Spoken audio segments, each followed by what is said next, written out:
কিন্তু আপোনালোকে জানিব পাৰিছে আজি সৰ্বত্ৰে গোটেই ভাৰতবৰ্ষতে মহিলা বা নাৰীৰ আজি তাৰিখত সুৰক্ষাটো একেবাৰে দুৰ্ভাগ্যজনক মানে সুৰক্ষা নোহোৱা হৈছে আপোনালোকে যদি এই পোষ্টাৰখন ভালকৈ জুম কৰি পেলাই আপোনালোকে দেখুৱায়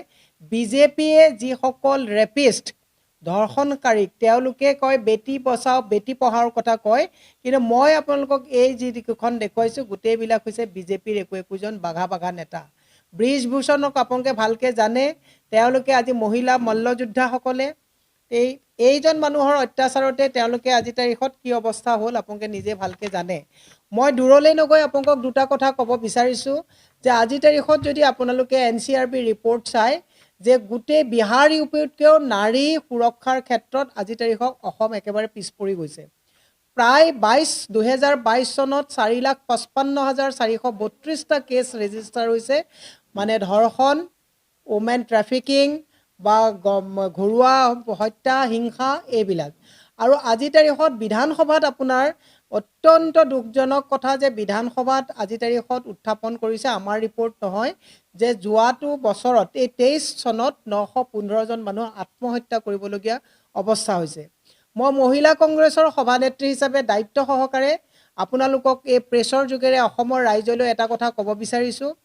যে যিখন বিজেপি চৰকাৰ না বেটিৰ লগত আছে না বেটি পঢ়াও লগত আছে এফালৰ পৰা আপোনালোকে যদি চায় এওঁলোকে কোনো ক্ষেত্ৰতে নাৰীক সুৰক্ষা দিয়া নাই আজি তাৰিখত আঁচনিবিলাকক লৈ পেলাই নাৰীক এটা পাক চক্ৰত এখন জালৰ চক্ৰবেহুত সোমোৱাইছে নাৰীসকলক কৈছে যে তোমালোকে বিজেপিকৰণ হোৱা তেতিয়াহে তোমালোকে অৰুণোদয় পাবা বিজেপিকৰণ হোৱা তেতিয়া লাখপতি বাইদেউ হ'ব পাৰিবা বিজেপি হোৱা বিজেপিক ভোট দিয়া তেতিয়া ঘৰ পাবা তাৰমানে মানুহক স্বাধীনভাৱে সিদ্ধান্ত লোৱাৰ পৰিৱেশৰ পৰা একেবাৰে অতৰাই লৈ গৈছে ই অত্যন্ত দুৰ্ভাগ্যজনক কথা আজি তাৰিখত আপোনালোকে এওঁলোকে বেটি বচাও বেটি পঢ়াওৰ কথা কয় কিন্তু ভাৰতবৰ্ষত আজি তাৰিখত ভাৰতবৰ্ষৰ ভিতৰত অসমতেই নাৰী শিক্ষা বা মহিলা ছোৱালীৰ শিক্ষাৰ ক্ষেত্ৰত আজি তাৰিখত 42% মহিলাৰ শিক্ষাত পিছ পৰি আছে অত্যন্ত দুৰ্ভাগ্যজনক কথা আজি তেওঁলোকক আমি এটা কথা আপোনাক ক'ব বিচাৰিছোঁ আপোনালোকে দেখিছে মণিপুৰৰ ক্ষেত্ৰত যেতিয়া উলংগ হৈ পেৰেড কৰিছিলে মহিলাক উলংগকৈ পেৰেড কৰা হৈছিলে তেতিয়া প্ৰধানমন্ত্ৰীয়ে কোনো মাত মতা নাছিলে হাথৰাছ কেন্দ্ৰ আপোনালোকে তাত কাণ্ড আপোনালোকে দেখিলে যোৱাকালি ইউপিত দুগৰাকীকৈ ছোৱালীক তেওঁলোকক মানসিকভাৱে অত্যাচাৰ কৰি পিছত তেওঁলোকক গ্যাং ৰেপ কৰি কেনেকৈ তেওঁলোকক মানে আত্মহত্যাৰ লৈ যোৱা হ'ল এই কথাবিলাক দেখিছে কিন্তু আমি যদিও কংগ্ৰেছত আছোঁ বিৰোধীত আছোঁ আমি কিন্তু নাৰী সুৰক্ষাৰ ক্ষেত্ৰত যি দলৰেই নহওক মাত মাতিছোঁ আজি জোনমণি ৰাভাক ষড়যন্ত্ৰমূলকভাৱে হত্যা কৰা হ'ল নকল সোণ নকল ব্যৱসায়ক তেওঁ সজুৰভাৱে উত্থাপন কৰাৰ কাৰণে তাত কিন্তু মুখ্যমন্ত্ৰী তেওঁলোকে তাক হত্যা নহয় এক্সিডেণ্ট হিচাপে তেওঁক এটা মানে ঘটনা বনাই দিলে আজি ইন্দ্ৰাণী তহবিলদাৰ আমি বাৰেপতি কৈ আছোঁ আজি বিজেপিত কিন্তু তেওঁলোকৰ সহকৰ্মী সহপাৰ্থী এগৰাকী আত্মহত্যা কৰিলে বিজেপিৰ সেই মহিলাসকলে কিন্তু তাত গৈ পেলাই সহমৰ্মিতা প্ৰকাশ কৰিবলৈ সুবিধা নাপালে জোনালী নাথ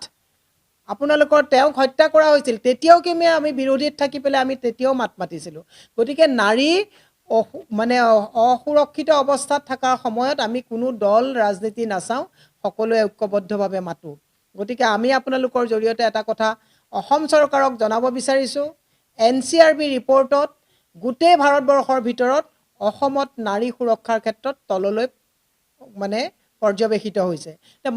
মাননীয় মুখ্যমন্ত্ৰী মহোদয়ে সদায় সততাই কৈ থাকে যে মই 5খন উন্নত ৰাজ্যৰ মাজলৈ অসমক লৈ যাম নাৰী যদি শিক্ষাত পিছ পৰে স্কুল বন্ধ কৰে মদৰ ৰাজহৰে ৰাজ্য চলাবলগীয়া হৈছে ঘৰুৱা অশান্তি বৃদ্ধি হৈছে তেতিয়ালে কোনবিলাক নাৰীক লৈ পেলাই বেটি বচাও আৰু বেটি পঢ়াওৰ কথা কৈছে ই অত্যন্ত দুৰ্ভাগ্যজনক কথা গতিকে অসমৰ ৰাইজক আমি এটা কথা আপোনালোকৰ মাধ্যমৰ জৰিয়তে জনাব বিচাৰিছোঁ যে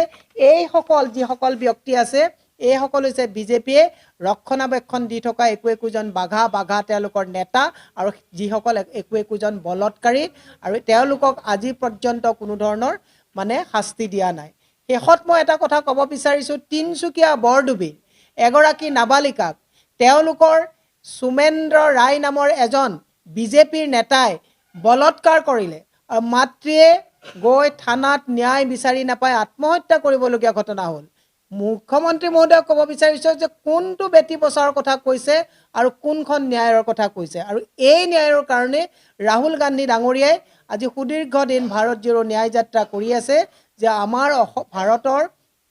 অসমৰ প্ৰতিগৰাকী নাৰী যেতিয়া বিপদত পৰিব নাৰীয়ে ন্যায় পাব লাগিব। এই কথাখিনিকে লৈ আজি আমি আপোনালোকৰ মাজলৈ আহিলোঁ যে এই চৰকাৰৰ দিনত না নাৰী সুৰক্ষিত, না বেটি সুৰক্ষিত, না যুৱ প্ৰজন্ম সুৰক্ষিত,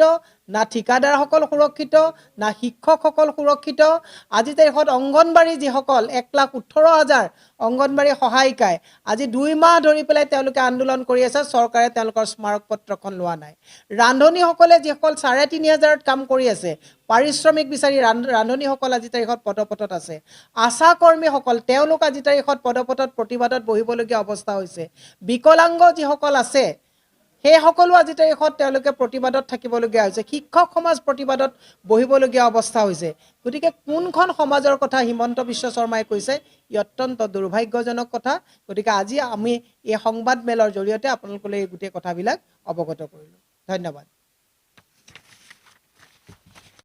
চাওক, নেতা গৈছে, কৰ্মী কোনো যোৱা নাই। আপুনি যদি কেমেৰা ভালকৈ দেখুৱায় ইয়াতো তৃণমূলৰ খুঁটিবিলাক ধৰি থকা ভাল ভাল নেতাবিলাক আছে। আৰু আপোনালোকে যোৱা নেতাখিনিক যোৱাকালিৰ এটা ভিজুৱেল হিমন্ত বিশ্ব শৰ্মাৰ দেখুৱাই দিব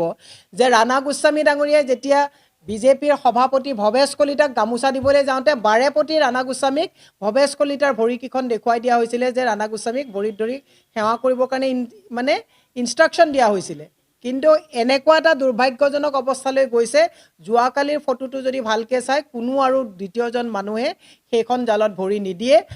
যি স্বাভিমানক প্ৰাধান্য দিয়ে, যি অসমৰ স্বাৰ্থত কথা পাতে, যি ভাৰতবৰ্ষৰ স্বাৰ্থত কথা পাতে, সি কেতিয়াও বিজেপিমুখী হ'ব নোৱাৰে। আৰু সেইসকলেই গৈছে যি কেৱল নিজৰ পাহাৰসমূহ মানে সম্পত্তিৰ মানে বনাবলৈ গৈছে, যাৰ ৰেড কাৰ্পেটৰ তলত ফাইল আছে, ED CBI ধৰাৰ ভয় আছে, সেইসকল গৈছে। কোনো তৃণমূলৰ নিষ্ঠাবান নেতা আৰু কৰ্মী যোৱা নাই আৰু নাযায়। ডেফিনেটলি বৰ্তমান সাম্প্ৰতিক ভাৰতবৰ্ষৰ সংবিধান যিটো ক্ৰাইচিছত আছে, গণতন্ত্ৰক হত্যা কৰা হৈছে। অমিত শ্বাহ ডাঙৰীয়াই কি কথা কৈছে? অমিত শ্বাহে কৈছে যে গভৰ্ণমেণ্টৰ এগেইনষ্টে যোনে ক'ব, যি চেনেলে গভৰ্ণমেণ্টৰ এগেইনষ্টে কৰিব চেনেল বন্ধ কৰা হ'ব। যি অৰ্গেনাইজেশ্যনে গভৰ্ণমেণ্টৰ এগেইনষ্টে কথা ক'ব তেওঁক মানে আইনগতভাৱে দণ্ডনীয় কৰা হ'ব। এনেকুৱা এখন সময়ত বাক স্বাধীনতাক খৰ্ব কৰা এই চৰকাৰখনৰ বিপক্ষে ৰাইজে মতদান দিব। মোৰ বিশ্বাস গণতন্ত্ৰ ৰক্ষাৰ স্বাৰ্থত, সংবিধান ৰক্ষাৰ স্বাৰ্থত অসমে 24ত গোটেই ভাৰতবৰ্ষতে তেওঁলোকে বিজেপি বিৰোধী ভোট প্ৰদান কৰি পেলাই 24ত এখন ইণ্ডিয়া এলায়েন্সৰ চৰকাৰ গঠন কৰাত ৰাইজে আগভাগ ল'ব। চাওক, আসনত আমি আজি তাৰিখত 14খন আসনত আপোনালোকৰ আমাৰ ইণ্ডিয়া এলায়েন্সত 1-2খন আসন কি ব্যৱস্থা হ'ব এইটো CECয়ে কৰিব, চেণ্ট্ৰেল ইলেকশ্যন কমিটিয়ে ক'ব, সেইটো মই ক'ব নোৱাৰোঁ। কিন্তু আমি গুৱাহাটী চিট আমি খেলিম, সিমানটো কথা আমি জানিব পাৰিছোঁ। গতিকে গুৱাহাটী চিটত কংগ্ৰেছে যথেষ্ট আমি সন্মুখৰ পৰা যুঁজিবৰ কাৰণে আমি মানসিকভাৱে ৰাজনৈতিকভাৱে আমি প্ৰস্তুত। চাওক, লাভ কৰা সংখ্যাটো আজি আমিতো হিমন্ত বিশ্ব শৰ্মা নহয় যে EVM CVM এতিয়াই ভৰাই থৈছে চাগে, তেওঁ 11.5খনৰ কথা কয়। কিন্তু আমি জনমতক বিশ্বাস কৰোঁ, গতিকে ৰাইজে ভোট প্ৰদান কৰিব। আমি আশাবাদী যে বৰ্তমান যিটো এটা পৰিৱেশ সৃষ্টি হৈছে তাত অধিকাংশ ভোট ৰাইজে বিজেপিৰ বিৰুদ্ধে প্ৰদান কৰিব।